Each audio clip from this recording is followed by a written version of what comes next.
আসসালামু আলাইকুম। এখন দেখবেন সংবাদ শিরোনাম। রাজনৈতিক প্রতিযোগিতা যেন সহিংসতায় না গড়ায় আহ্বান তারেক রহমানের। মব সন্ত্রাস আর জানমালের নিরাপত্তাহীনতায় শঙ্কা প্রকাশ। শতাধিক গুম ও হত্যার মামলায় সাবেক সেনা কর্মকর্তা জিয়াউলের বিরুদ্ধে আনুষ্ঠানিক অভিযোগ গঠনের আবেদন। ষড়যন্ত্র মোকাবেলা করে বিচার নিশ্চিতের প্রতিশ্রুতি। ব্রুকলিনের কুখ্যাত ডিটেনশন সেন্টারে বন্দী মাদুরো।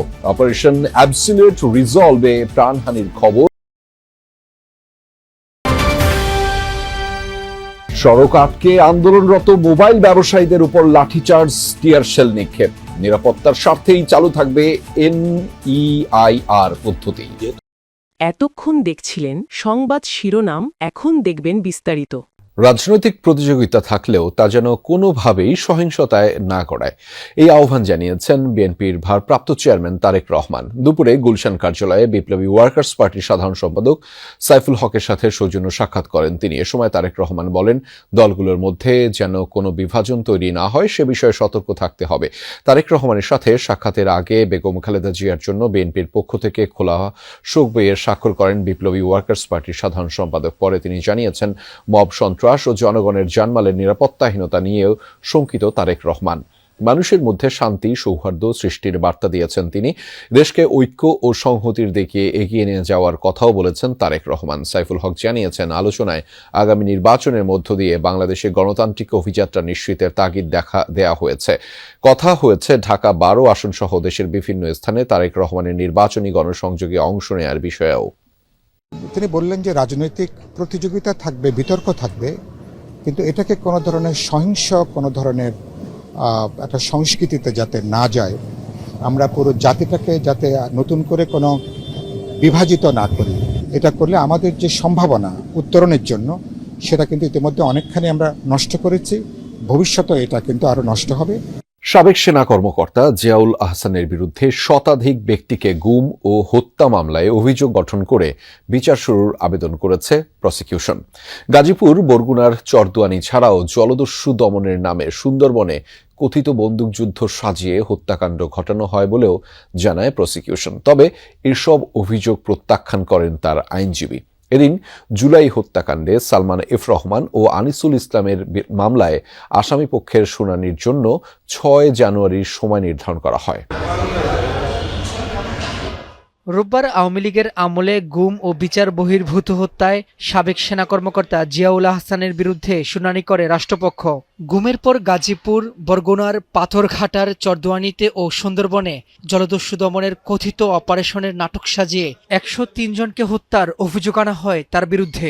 গভীর সাগরে যে অংশে লাশটা ফেললে লাশগুলো পুনরায় ভেসে ওঠার কোনো আশঙ্কা নেই, সেরকম জায়গায় গিয়ে সব বন্দীদের হাত পা বাঁধা অবস্থায় তাদের জমটুপি পরানো থাকতো, তাদের জমটুপিটা খুলে মাথার সামনে একটা বালিশ রেখে তারপরে তাদেরকে গুলি করে হত্যা করা হতো। বুকের সামনে বালিশ রেখে বুকে গুলি করা হতো।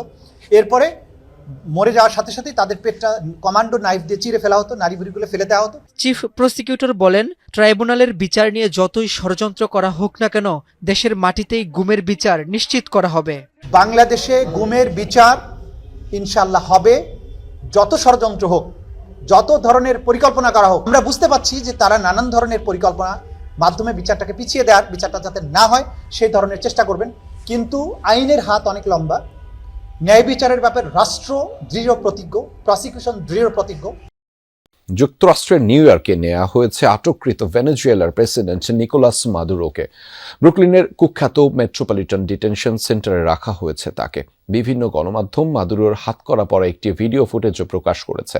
ভেনেজুয়েলা থেকে আটকের পর শনিবার যুক্তরাষ্ট্রে নেওয়া হয় মাদুরোকে। স্থানীয় সময় সন্ধ্যায় নিউ ইয়র্ক সিটি থেকে প্রায় 60 মাইল দূরে স্টুয়ার্ট এয়ার ন্যাশনাল গার্ড বিমান ঘাঁটিতে অবতরণ করে তাকে বহনকারী বিমানটি।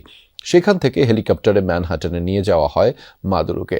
নামানো হয় ওয়েস্ট সাইড হেলিপোর্টে। এরপর একটি ভ্যানে মার্কিন মাদক নিয়ন্ত্রণ সংস্থার অফিসে নেওয়া হয় ভেনেজুয়েলার প্রেসিডেন্টকে। মার্কিন কর্মকর্তাদের বরাতে জানা গেছে, মামলার আনুষ্ঠানিকতার পর ডিটেনশন সেন্টারে নেওয়া হয় মাদুরোকে। তার সাথেই রয়েছেন স্ত্রী সিলিয়া ফ্লোরেস।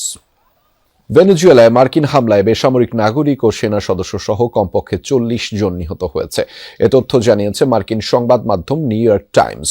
প্রতিবেদনে নাম প্রকাশে অনিচ্ছুক ভেনেজুয়েলার এক জ্যেষ্ঠ কর্মকর্তার উদ্ধৃতি দিয়ে এই তথ্য জানানো হয়। শনিবার স্থানীয় সময় মধ্যরাতে ভেনেজুয়েলার রাজধানী কারাকাস সহ বিভিন্ন স্থানে বিমান হামলা চালায় মার্কিন সেনারা। এতে বিভিন্ন আবাসিক ভবন, সেনাবাহিনীর গুরুত্বপূর্ণ অবকাঠামো আর স্থাপনা মারাত্মকভাবে ক্ষতিগ্রস্ত হয়। আগুন ধরে যায় বেশ কিছু যানবাহনে। তবে হতাহতের সংখ্যা বা ক্ষয়ক্ষতি নিয়ে হোয়াইট হাউস বা পেন্টাগনের পক্ষ থেকে এখনো কোনো তথ্য প্রকাশ করা হয়নি। ভেনেজুয়েলায় যুক্তরাষ্ট্রের অপারেশন অ্যাবসোলিউট রিজলভের স্থায়িত্ব ছিল মাত্র 2 ঘন্টা 20 মিনিটের, কিন্তু নিকোলাস মাদুরোকে আটকে ঝটিকাই মিশনের পরিকল্পনা করা হয় কয়েক মাস ধরে।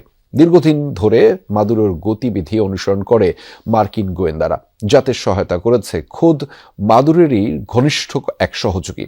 ক্যারিবীয় অঞ্চলে দিনের পর দিন চলে মার্কিন সেনাদের প্রশিক্ষণ। এমনকি মাদুরোর সেফ হাউসের রেপ্লিকা তৈরি করে চলে হামলার মহড়া।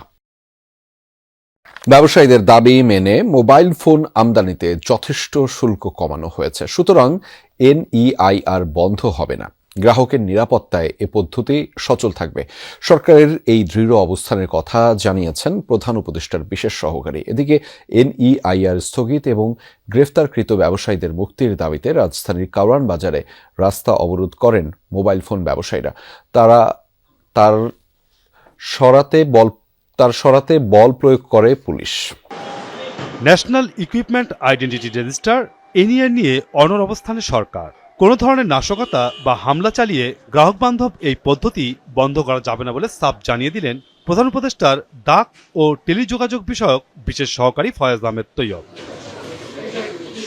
সকালে গত বৃহস্পতিবার দুর্বৃত্তদের হামলায় ক্ষতিগ্রস্ত BTRC ভবন পরিদর্শন শেষে তিনি ব্রিফিংয়ে সাংবাদিকদের বলেন, প্রতি বছর আমদানিকৃত সেটের অর্ধেকই শুল্ক ফাঁকি দিয়ে দেশে আসছে, যার বড় অংশ নকল এবং পুরনো সেট।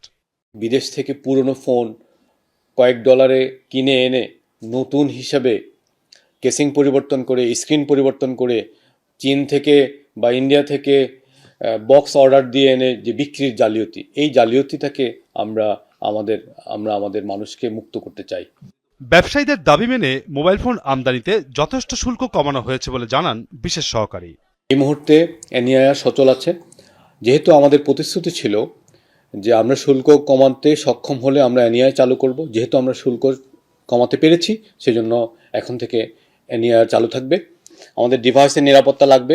ডিভাইস অভ্যন্তরীণ যারা উৎপাদন করে তাদের বিনিয়োগের সুরক্ষা দিতে হবে এবং একই সাথে যারা বৈধভাবে আমদানি করে তাদেরকে পরীক্ষিত নিরাপদ ডিভাইস কিনতে হবে এবং শুল্ক দিতে হবে। এদিকে NEIR স্থগিত, পুরনো হ্যান্ডসেট আমদানির সুযোগ এবং গ্রেপ্তারকৃত ব্যবসায়ীদের মুক্তির দাবিতে বেলা 11টার পর রাজধানীর কারওয়ান বাজারে রাস্তা অবরোধ করেন মোবাইল ফোন ব্যবসায়ীদের একটি অংশ। এ সময়